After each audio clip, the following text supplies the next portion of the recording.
हो गया तो इनसे लगभग 12-13 बच्चे हुए क्योंकि प्यार बहुत ज्यादा था। बोले जाओ तुम लोग अपना जिंदगी जियो, जाओ, भेज दिया इनको जिंदगी जीने के लिए। तो फिर इन दोनों की शादी हो गई, सब चीज एवरेज। फिर कुछ दिनों के लिए इनको जेल भी भेजा गया, क्योंकि शादी तो हो ही गई थी। शादी हो जाने के बाद लोग करेंगे ही क्या। तो शादी हो जाने के बाद क्या हुआ ना, इन दोनों कैथोलिक थे तो भिड़न तो होनी थी, है ना। तो हुई, विवाद हुई, इनको खोजा गया, ढूंढा गया, पकड़ा गया। हेलो दोस्तों, welcome back to SRC online classes. तो दोस्तों, अगर आप क्लास 12th में हैं और ऑनलाइन तैयारी करने की कोशिश कर रहे हैं तो दोस्तों आपका ये बहुत सही प्लेटफॉर्म है। हम लोग यहां पर आज इस वीडियो में कवर करने वाले हैं पोएम सेक्शन से रेनबो पार्ट 2 का sweetest love I do not go chapter 1।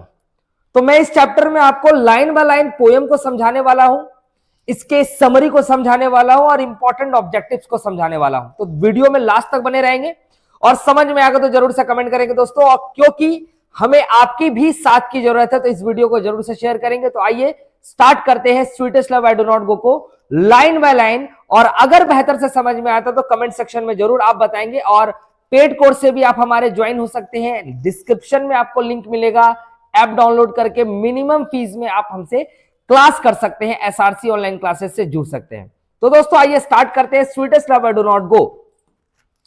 तो सबसे पहले हम लोग ऑथर के बारे में जान जाते हैं। ऑथर हमारे हैं बच्चों जॉन डन। क्या है? John Donne. मैंने ट्रिक्स में आपको बताया था कि sweetest love I do not go का अगर ऑथर को जानना है तो आप देखो sweetest love I do not go, John Donne, John Donne. तो जॉन डन से क्या हो गया? John Donne. जॉन डन से क्या हो गया बच्चों? John Donne. आपको याद आ जाएगा। तो अभी हम आपको पहले जॉन डन के बारे में बता देते कि जॉन डन भाई साहब है कौन, है ना। एवरीथिंग मैं इनके बारे में बता देता हूं जॉन डन के बारे में, देन उसके बाद फिर हम लोग पोएम में चलेंगे।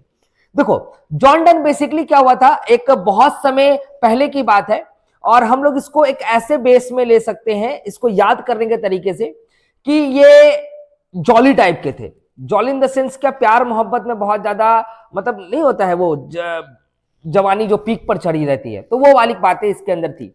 तो बात तब की है जब ये ऑक्सफोर्ड यूनिवर्सिटी में पढ़ रहे थे, दैट मीन्स अपने इससे पहले पढ़ रहे थे, पढ़ाई कर रहे थे। तो वहां पर ये अच्छे खासे फैमिली से बिलोंग करते थे।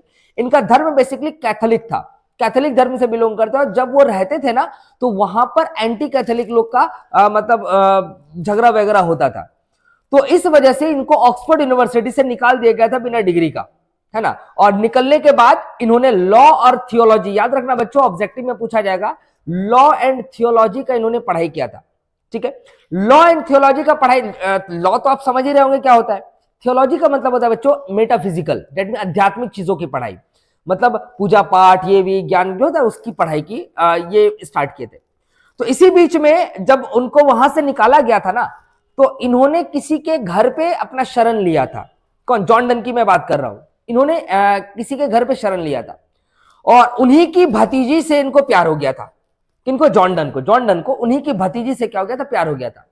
और चूंकि ये कैथोलिक थे और वो एंटी कैथोलिक थे तो भिड़न तो होनी थी, है ना। तो हुई, विवाद हुई, इनको खोजा गया, ढूंढा गया, पकड़ा गया। फिर कुछ दिनों के लिए इनको जेल भी भेजा गया। अब चूंकि शादी तो हो ही गई थी, शादी हो जाने के बाद लोग करेंगे ही क्या। तो शादी हो जाने के बाद क्या हुआ ना, इन दोनों को बोला जाओ तुम लोग अपना जिंदगी जियो, जाओ, भेज दिया इनको जिंदगी जीने के लिए। तो फिर इन दोनों की शादी हो गई, सब चीज एवरीथिंग हो गया। तो इनसे लगभग 12-13 बच्चे हुए क्योंकि प्यार बहुत ज्यादा था, है ना। जब अंतिम बच्चे का इनका जन्म हो रहा था तो उसी बीच इनकी वाइफ जिनसे वो प्यार किए थे तो वो उनका डेथ हो गया था बच्चे को जन्म देने के उपरांत में ही। अब आप लोग यहां पे गलत कमेंट मत करना क्योंकि मैं अभी आपको बस समझाने के बेस पर बता रहा हूं ताकि आपको जॉन डन भाई साहब के बारे में अच्छा खासा रिलेशन पता चल जाए। फिर क्या हुआ कि जॉन डन भाई साहब ने वहां से निकलने के बाद, चूंकि उनसे बहुत ज्यादा प्यार करते थे, उनकी वाइफ का नाम था एन मोर, जो कि आगे आपको कहीं आना नहीं है लेकिन मैं आपको बता दें, एन मोर उनकी वाइफ का नाम था। तो प्यार बहुत ज्यादा करते तो वो फिर बन गए पादरी, मतलब एक एंग्लिक चर्च के पादरी बन गए। और फिर वहां पर उन्होंने अपनी पोएटिक जर्नी को स्टार्ट किया और उसके बाद फिर दुनिया में फेमस होते गए। और वो बेसिकली अभी हमारे बीच जाने जाते हैं मेटाफिजिकल पोएट के नाम से। याद रखना बच्चों, जॉन डन को हम लोग मेटाफिजिकल पोएट भी कहते हैं, मतलब आध्यात्मिक पोएट भी कहते हैं। और अभी जो हम लोग पढ़ने वाले हैं ये लव पोएम है, मतलब प्यार मोहब्बत की बातों को अभी हम लोग पढ़ने वाले हैं। और चूंकि अभी प्यार मोहब्बत वाला दिन चल रहा है तो प्यार मोहब्बत वाली बातें को हम लोग कर रहे हैं। तो आइए हम लोग शुरुआत से देखते हैं। तो जैसा कि आपको पता चल गया, मैं अभी जॉन डन के बारे में बात कर रहा था। इनका जन्म हुआ था बच्चों 1572 मतलब 1572 में इनका जन्म हुआ था, डेथ हुआ था बच्चों 1631 में। ठीक है, वीडियो समझ में आ रहा होगा, जरूर से लाइक करेंगे, शेयर करेंगे, दोस्तों को भेजेंगे, ताकि यहां पर से बच्चे लोग सब्सक्राइब करके एसआरसी ऑनलाइन क्लासेस को सपोर्ट कर सके, ताकि हम भी यहां पर आप लोग के सक्सेस भरी राह में हम आपका मदद कर सके। ठीक है दोस्तों, आइए। तो चूंकि ये एक पोइट्री है, तो नेशनलिटी इनका लंदन से था, ये लंदन से बेसिकली थे। अबाउट अगर ऑथर की बात करें तो the pioneer of new kind of lyrical and historical words called metaphysical. मतलब क्या, ये नए नए तरह का मतलब एक्सपेरिमेंट करते थे, नए नए प्रकार के पोयम को लिखते थे, और इन लोगों की वजह से आज हम लोग जो है पोयम हो गया या फिर नोवेल हो गया, बहुत अच्छे तरीके से पढ़ पा रहे हैं, जान पा रहे हैं। यहां तक क्लियर है बच्चों? कमेंट करके बता देना, हाँ सर बिल्कुल समझ में आ रहा है। आते हैं अब नेक्स्ट की ओर बढ़ते हैं। नेक्स्ट हमारा है इस पोयम में जो हम लोग पढ़ने वाले हैं, और मैं बता दूं बच्चों एकदम, अगर आप मेरी बात को ध्यान से समझोगे तो एकदम रियलिस्टिक तरीके से आपको समझ में आएगा कि इस पोयम में आखिर बोला क्या जा रहा है, बातें क्या हो रही है। तो इस पोयम का जो मैसेज है बच्चों, ये पोयम का मैसेज है, सच्चा प्रेम दूरी से कमजोर नहीं होता, जैसे सूर्य अस्त होकर फिर उगता है वैसे ही कभी वापस लौटेगा, प्रेम में भय शक और आंसू नहीं होना चाहिए। ये लाइन बोला जा रहा है, मतलब आपको यहां पर से समझ में आ जाएगा कि मैं क्या कहना चाह रहा हूं। एक बहुत अच्छा इमेज क्रिएट करके मैं आपको बताऊंगा, आपके माइंड में वो इमेज क्रिएट हो जाएगा कि मैं अभी आपको क्या बताना चाह रहा हूं। मतलब क्या, अगर आपके में ट्रू लव है, अगर आप किसी से सच्चा प्यार करते हैं, तो वो कमजोर नहीं होना चाहिए, है ना, कि आप कुछ दिन उनसे दूर हैं तो आपका प्यार चेंज हो गया, आप किसी और के साथ सेट हो गए, ऐसा बिल्कुल भी नहीं होना चाहिए। ठीक है, और जैसे एक यहां पर मेटाफर दिया गया है कि जैसे सूर्यास्त होने का हो जाता है और फिर उग जाता है, सूर्यास्त होता है और फिर उग जाता है, वैसे ही कभी वापस लौटेगा, प्रेम भय शक और आंसू से नहीं होना चाहिए। अगर आप किसी से सच्चा प्यार किए हैं तो उसमें बात बात पर रोना धोना, है ना, बहुत ज्यादा पॉजिटिवनेस होना चाहिए, बट उतना ज्यादा नहीं जिससे कि सामने वाले को ऑकवर्ड फील हो, आपको ही छोड़ के चला जाए, ऐसा नहीं होना चाहिए, है ना। लव क्या बोलता है? लव बोलता है कि you have to be free, है ना, आपको फ्री होना पड़ेगा, तब जाकर के प्यार सच्ची मोहब्बत ऐसी होती है। क्लियर है? आइए नेक्स्ट हम लोग देखते हैं, और आप इसको ज्यादा अच्छे से रिलेट भी कर पाओगे बच्चों, है ना, बहुत अच्छे से रिलेट कर पाओगे, क्योंकि अभी हमने आपको जॉन डन के बारे में बताया। तो जॉन डन जो है, ये आपका इंपॉर्टेंट पॉइंट है जॉन डन जी के बारे में, ताकि आपको यहां पर से समझ में आ जाए, है ना। 1572 से 1631 तक जन्म हुआ था, was a famous metaphysical poet, है ना। He was born in London and Roman Catholic family, मैं आपको बता चुका हूं। Due to religion reason he left Oxford University without degree, ये भी मैंने बता दिया। He studied law and theology, ये भी मैंने बता दिया। He took part in the 2 noble expedition, मतलब इन्होंने 2 नोबेल एक्सपेडिशन में जाकर के पार्ट भी लिया था। He worked as a secretary to the powerful noble, मतलब इन्होंने नोबेल के सेक्रेटरी, एज अ सेक्रेटरी भी इन्होंने वर्क किया था। ही वॉज ब्रीफली क्या है, इम्प्रेसनाइड फ्रॉम सीक्रेटली मैरिंग हिज प्रीशन नैसी, मतलब इनको जो है जेल भेजा गया था कुछ दिनों के लिए, जो कि मैंने आपको बताया था, प्रीशन की नैसी मतलब भतीजी से शादी कर देने के लिए की वजह से। In 1615 he accepted ordination in the Anglic church, मतलब 1615 में इन्होंने पादरी के रूप में ग्रहण किया था पादरी के रूप में इन्होंने ग्रहण किया था एंग्लिक चर्च में। ठीक है, he became one of the greatest preachers of this his time, मतलब वो अपने समय के one of the greatest preacher, पादरी के नाम से भी फेमस हुए थे। ये इनका कुछ अपना ऑरा था। ठीक है, आइए नेक्स्ट हम लोग पढ़ते हैं। देखो, इनके द्वारा कुछ फेमस बुक्स भी लिखी गई थी, इनके द्वारा कुछ फेमस बुक्स भी लिखी गई थी। सॉन्ग्स एंड सोनेट, मैं बताऊंगा सॉन्ग्स एंड सोनेट क्या होता है। गीत और सोनेट, लघु गीत इसको बोलते हैं। सटायर्स व्यंगात्मक गीत है। इलगीत शोक गीत और विलाप गीत, और सिरमन्स उपदेश धार्मिक प्रवचन। देखो सोनेट क्या होता है? सोनेट बाबू एक 14 लाइन का पोयम होता है, जो 2 ग्रुप में बटा हुआ रहता है, 8 और 6। 8 वाले को ऑक्टेव बोलते हैं, 8 वाले को ऑक्टेव बोलते हैं, और 6 वाले को, जो 6 लाइन का होता है, उसको सेस्टेट बोलते हैं, है ना, याद रखना, सेस्टेट बोलते हैं इसको। ठीक है, आइए नेक्स्ट। अब हम लोग आते हैं पोयम में। अब हमारा जो है पोयम लाइन स्टार्ट हो गया। पोयम लाइन में है, पहला लाइन आपका दिया जा रहा है, देखो क्या पहला लाइन आपका दिया जा रहा है, sweetest love I do not go, मेरी प्रियतमा मैं नहीं जाता हूं। अभी आपके सामने एक इमेज क्रिएट कर रहे हैं, एक इमेज क्रिएट कर रहे हैं। जैसे फॉर एग्जांपल यहां पर एक उसकी जो लवर है, बिलव्ड है बेसिकली, वो यहां पर है, और वो जॉन डन मतलब जो पोएट है वो इस जगह खड़े हैं। आप इमेज क्रिएट करना जैसे कि यहां पर वो बैठी हुई है और वो उसे गुहार लगा रही है कि मुझे छोड़ करके मत जाओ, मैं तुम्हारे बिना नहीं रह पाऊंगी एंड ऑल, ऐसा कुछ बोल रही है। अब चूंकि लड़का है तो लड़का को समझाना, लड़का को तो जाना, प्यार से तो पेट भरेगा नहीं। प्यार से पेट भरेगा क्या? बिल्कुल नहीं भरेगा। आप दिन रात प्यार कर रहे हो और पेट भर जाएगा, ऐसा बिल्कुल हो ही नहीं सकता। तो प्यार से पेट नहीं भर सकता। तो प्यार से क्या, हमको कुछ ना कुछ करना पड़ेगा। If you have money then you have respect, you have power, you have love, everything you have if you have money then। तो ये जो है जाना चाह रहा था अपने आप को एक्सप्लोर करने के लिए।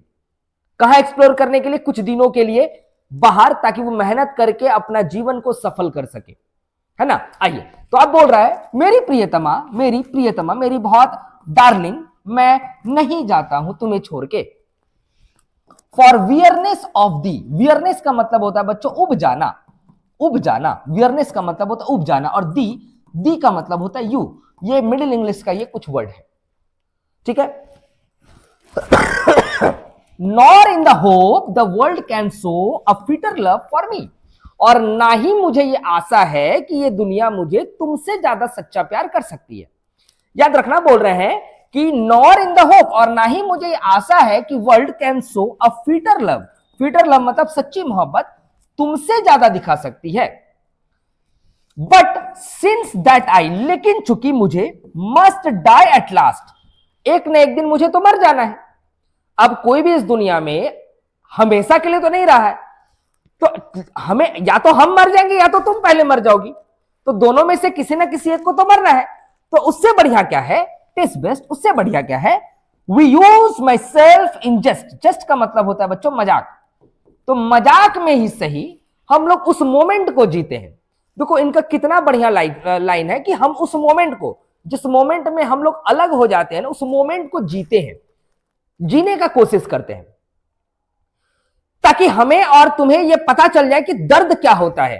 क्योंकि अभी तो हम लोग जिंदा है ना, अभी अगर तुम बहुत ज्यादा तड़पो कि मैं आ जाऊंगा, मैं तड़पूंगा तो तुम मुझे आ जाओ, तुम मेरे पास आ जाओगी, तो अभी हम लोग एक दूसरे से कंबाइन होकर के काम कर सकते हैं। लेकिन अगर सच में हम लोग इस दुनिया में नहीं रहेंगे तो सोचो कि हम लोग कैसे आगे बढ़ेंगे, कैसे जब प्रॉब्लम फेस करेंगे तो किस प्रकार से साथ देंगे। तो ये चीज बोल रहे, तो मजाक में से इस चीज को करते हैं। Thus by feigned deaths to die, तो हम लोग इसी चीज को, मतलब इस मरने वाली फीलिंग्स को एक बार फील करते हैं, ठीक है। फिर बोला जा रहा है, अब यहां पर ये पोएट जो है अपने आप को सन से डिनोट करके बोलते हैं क्या, कि yesternight the sun went, कल की रात सूरज चला गया। Yesternight the sun went and hence he and yet his here today, और आज देखो ना, कल तो वो चला गया था और आज वो फिर से आ गया। कल जो था वो सूरज चला गया था, लेकिन आज वो फिर से वापिस आ गया। ही हैथ, हैथ देखो, हैथ का मतलब हुआ बच्चों हैज या हैव, या फिर हैड भी बोल सकते हैं इसको टेंस के अनुसार। तो चूंकि ही के साथ हैज लगेगा तो यहां पर हैज लगा हुआ है। He has no desire nor sense, सूरज के पास ना तो कोई डिजायर है और ना तो कोई सेंस है। समझ में आया? सूरज के पास ना तो कोई डिजायर है ना तो कोई सेंस है, उनके पास इच्छा नहीं। ऐसा कुछ है क्या सूरज के पास कोई सूरजी है वो उनके लिए वो आएगा जल्दी जल्दी भागे भागे, या फिर वो उनसे मिलने के लिए जाना, ऐसा कुछ भी नहीं है। आप सोओगे फिर भी सूरज आएगा, आप जागोगे फिर भी सूरज जाएगा। कहने का मतलब है ऐसा कुछ भी सीन नहीं है कि सूरज को किसी का वेट करना है कि वो आएगा तो मैं जाऊंगा या जाऊंगी करके, ऐसा बिल्कुल भी नहीं है। Nor half so short away, ना ही उसको जल्दी जाने या फिर भागने की कोई जल्दी है। तो देन फियर नॉट मी, मेरे लिए तुम फियर मत करो, मेरे लिए तुम डरो मत। बट बिलीव दैट, मेरा विश्वास रखो, I shall make speedier journey since I take, मैं जो हूं सूरज से भी ज्यादा स्पीडियर, मतलब उससे भी ज्यादा फास्ट तरीके से आऊंगा, सक्सेस होकर के तुम्हारे पास आऊंगा, ताकि मैं तुम्हारे लिए एक मतलब अपने जीवन को बेहतर चलाने के लिए मैं तुमसे हाथ मांग सकता हूं, तुम्हारे पिता से हाथ मांग सकता हूं, और हम लोग जीवन यापन बढ़िया से करेंगे। ऐसा पोएट कह रहे हैं बच्चों, ऐसा पोएट कर रहे हैं अपनी बिलव्ड से। More wings and spurs than he, अभी जो हूं इससे और ज्यादा विंग्स लेकर के और ज्यादा पंख लेकर के मैं आऊं ताकि दुनिया के साथ हम चल सके, क्योंकि प्यार से तो दिन नहीं चलेगा, प्यार से तो जीवन नहीं चलेगा ना। ये चीज बोल रहे हैं, ठीक है। आइए, होप कि आपको समझ में आ रहा होगा बच्चों। अगर आपको समझ में आ रहा है तो वीडियो को लाइक करके जाना और कमेंट जरूर करना कैसा समझ में आया। और सच में अगर आपको मेरे पेड कोर्स से जुड़ना है, आप मिनिमम कॉस्ट में पूरे साल पढ़ाई करना चाहते हैं हिंदी और इंग्लिश 12th की, तो बिहार का सबसे सस्ता एसआरसी ऑनलाइन क्लासेस, जहां पर अफोर्डेबल फीस में आपको पढ़ाया जाता है, मिनिमम फीस में आपको पढ़ाया जाता है, और एक एक चीज बहुत बढ़िया से आपको बताया जाता है। आपको डिस्क्रिप्शन में लिंक है, वहां जाइए, प्ले स्टोर से ऐप को डाउनलोड कीजिए, कोर्स को विजिट कीजिए और वहां पर से बाय करके हमारे पेड कोर्स में आ जाइए, ताकि वहां पर हम और आप बेहतर तरीके से पढ़ाई बहुत अच्छे तरीके से कर सकते हैं। ठीक है दोस्तों, आइए नेक्स्ट हम लोग देखते हैं। नेक्स्ट लाइन है बच्चों कि O how feeble is man's power, कितना कमजोर है आदमी का power. O how feeble is man's power that a good fortune fall, जब अच्छी अच्छी किस्मतें हमारे साथ चलती है, सब चीज अच्छा अच्छा होता है, can not added another hour, तो हम 1 घंटे को आगे नहीं कर सकते। जब आपके साथ बहुत अच्छा अच्छा होता है तो क्या आप सोचो तो कि अच्छा मतलब अच्छा हो रहा है तो हम नया घंटा 2-4 घंटा और ऐड कर ले अपने समय में, ऐसा है कि वो समय को जीते जाए, ऐसा बिल्कुल भी नहीं। और nor a lost hour recall, ना ही बीते समय में हम जा सकते हैं, ऐसा बिल्कुल भी नहीं है। ना तो हम समय को ऐड कर सकते, ना तो बीते समय को हम ला सकते हैं। बट कम बैड चांसेस, लेकिन बुरा समय हमारे पास आता है, बुरा समय को हम लोग जीते हैं, उसे हमें पावर के तरह से जीना पड़ेगा। And we join it to our strength, और हम लोग जो है उसको, जैसे हमारे पास बुरा समय आता है तो हम लोग उस पर हावी हो जाते हैं, बुरा समय हमारे ऊपर हावी हो जाता है और हमें उसको जो होता है करने देते हैं, मतलब हम लोग डर जाते हैं। हमें पावर होकर के, पावरफुल होकर के उससे लड़ना पड़ेगा, और अगर ऐसा नहीं करेंगे तो वही होगा जो होता आया है कि नहीं है। And we teach it at art and length itself over to टू एडवांस, और ये हमें सिखाता है, जो हमारे पास जो मुसीबतें आती है ना बच्चों, वो हमें सिखाती हैं कि हमें आगे मुसीबतों से कैसे लड़ना है, ये हमें स्ट्रांग बनाने के लिए आती है। तो कभी भी मुसीबतों से लड़ना, पीछे नहीं हटना है, हमेशा मुसीबतों का सामना करना है, क्योंकि ये हमें कुछ सिखाने के लिए आई है ना। आइए, आपको होप कि आपको बेहतर तरीके से मेरे पढ़ाए गए चीजों को समझ में आ रहा होगा। When thou sights, देखो यू, दाउ का मतलब हो गया यू, योर, है ना। When thou sights your sights not wind but sights my soul away, जब तुम रोती हो, जब तुम मतलब जिस तरह से तुम कहर रही हो ना, इस तरह से करोगे तो मेरा रूह कांप रहा है, मैं तड़प रहा हूं तुम्हारी इस तरफ से। प्यार है, दोनों के अंदर बहुत अच्छा बॉन्डिंग है, तो सामने वाली जो रो रही है ना, गुहार लगा रही है कि प्लीज मत जाओ मत जाओ मत जाओ करके, इस तरह से जो बोल रहे वो गुहार लगा रही है, वो बोल रही है इस तरह से मत करो मेरे साथ, है ना। इसके बाद फिर वो उसको बोलता है, क्या बोलता है, When thou weepest unkindly can't, तुम जो इस तरह से बेकार की तरह, बेरहम की तरह जो रो रही हो ना, इसका कोई फायदा नहीं है, मुझे जाना ही पड़ेगा। समझाने का कोशिश कर रहा है। और अक्सर आपने देखा है कि जो प्रेमी होता है वो प्रेमिका के इस चीज को, रोना धोना को अवॉइड नहीं कर पाता, वो खुद अंदर से आप मतलब तड़पने लगता है। ट्रू लव जहां होता है, my life blood doth decay में, तुम जो इस तरह बेरहम की तरह रो रही हो ना, मेरा जीवन का जो लाइफ ब्लड है ना वो भी जम जा रहा है, सूख जा रहा है, प्लीज मत करो। उसको समझा रहा है कि प्लीज तुम मत करो इस तरह से, मेरा जीवन का तुम एक अनमोल नमूना हो, और तुम इस तरह से करोगी तो मैं कैसे आगे कर सकता हूं, ये चीज है। और आप भी जो लड़कियों मेरे साथ सुन रहे होंगे, इस वीडियो को देख रहे होंगे, अगर आप फील कर पा रहे हैं तो ऐसा मत करना, ठीक है।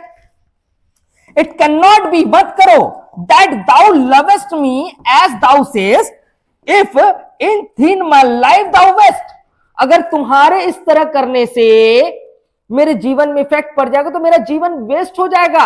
तुम इस तरह से जो रो रही हो ना, तुम रो रही हो, ये मेरे जीवन को वेस्ट कर रही हो, क्योंकि मैं तुम्हारे अंदर बसता हूं और हम लोग अलग नहीं है। तुम्हारा इस तरह से रोना मुझे तड़पा रहा है, प्लीज ऐसा मत करो, है ना।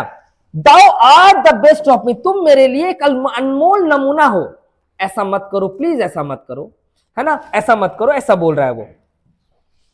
नेक्स्ट बोल रहा है, let not that divining heart, अपने इस पवित्र दिल में for thinking me any ill, गलत विचार मत आने दो, डेस्टिनी में टेक दे पार्ट, ये डेस्टिनी जो है अपना रोल निभा रही है, and may the fears fulfil, और इन्हें जो है फुलफिल होने दो, है ना, इन्हें जो है फुलफिल होने दो, and may the fears fulfil, but think that we are but turned aside to sleep, ऐसा सोचो ना कि हम लोग एक बेड पर सोए हुए हैं, तुम इस करबट हो और मैं इस करबट हूं, हम लोग की जब इच्छा होगी हम लोग मिल सकेंगे, क्योंकि हम लोगों का प्यार एक है, हम लोग अलग बिल्कुल नहीं हो सकते, हमारा रूह सेम है, हमारा बॉडीज अलग है, पसंद नहीं तो बोल रहा है they who one another keep alive never parted भी, हम लोग कभी अलग नहीं हो सकते, हम लोग कभी जुदा नहीं हो सकते, ये बात बोल रहा है। होप कि आपको लाइन बाय लाइन पोयम समझ में आया होगा बच्चों, क्योंकि मैंने आपको बताया कि हम लोग यहां पर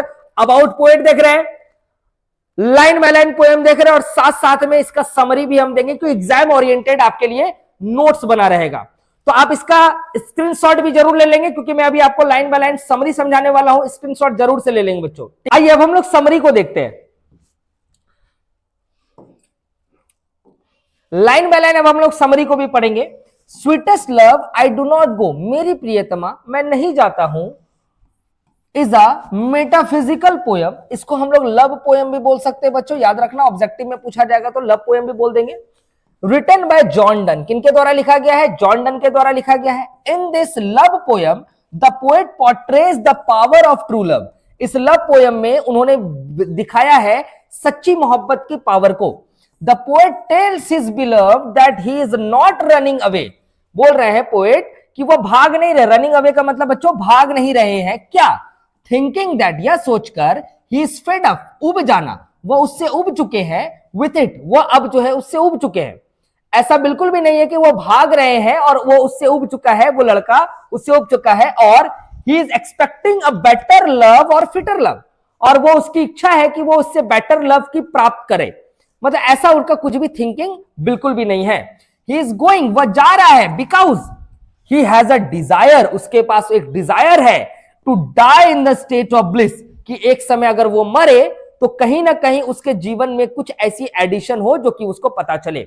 He wants that when death actually comes, जब वो चाहता है कि जब डेथ एक्चुअली में कम होता है, जब वो आता है, he is fully prepared to face death, तो वो जो है सच में डेथ के लिए फुल्ली क्या हो, प्रिपेयर्ड हो। The poet assures his beloved, वो assures करता है अपने beloved को, समझाता है that he will come back exactly as the sun come back, वो बताते हैं कि उसी प्रकार से जैसे सूरज कल गया और फिर वापस आ गया, मैं भी जाऊंगा और फिर से वापस आऊंगा, ऐसा वो बोलते हैं, जैसे सूरज गया और फिर वापस आए, मैं भी जाऊंगा और फिर से वापस आऊंगा, उसको एश्योर कराते हैं, है ना। बोल रहे हैं क्या, द पोएट प्रोमिसेस हर, है ना, the poet promises her that his return will be faster than the sun, वो उनसे प्रॉमिस करते हैं कि उनका जो वापस आना होगा सन से भी ज्यादा फास्टर होगा, है ना। मैं जाऊंगा क्योंकि मेरे पास तो रीजन है ना, सन के पास कुछ नहीं है लेकिन मेरे पास रीजन है, मैं जाऊंगा, एक्सप्लोर करूंगा, नए